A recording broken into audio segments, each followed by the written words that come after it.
ମା ମା ବୋଲି ଡାକିଦେଲେ ପ୍ରତିଧ୍ୱନି ଖେଳିଯାଏ ମାଟିରୁ ଆକାଶ ଯାଏ।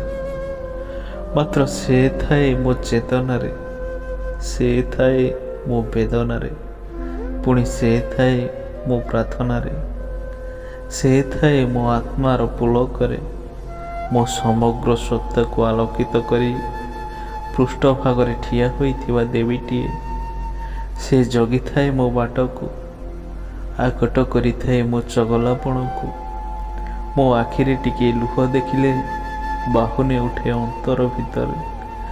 କୁହ ଏମିତି କିଏ ଅଛି ଯିଏ ଆଉଁସି ଦେଲେ ପିଠିରେ ଗୁଣ୍ଡୁଚି ମୂଷା ଭଳି ମମତାର ସ୍ପର୍ଶ ଆଖି ହୋଇଯାଏ କାଳ କାଳ।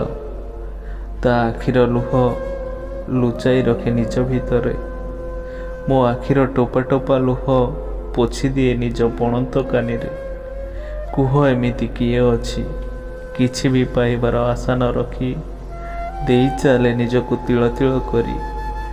ସୁଖରେ ଦୁଃଖରେ, ସମ୍ପଦରେ ବିପଦରେ, ଭାବରେ ପୁଣି ଅଭାବରେ ଋଣୀ ହୋଇ ରହିଯାଏ ମୁଁ ତା ଗଳାର ମାଳଟିଏ ହୋଇ ଚିରକାଳ। ହେ ଭଗବାନ, ମୋତେ ବାସ୍ ଏତିକି ଯୋଗ୍ୟ ବନେଇବ ଯେମିତି ମୋ ବାପା ମା ମୋତେ ଖୁସିରେ ରଖିଛନ୍ତି, ମୁଁ ବି ସେମାନଙ୍କୁ ଖୁସିରେ ରଖିବି।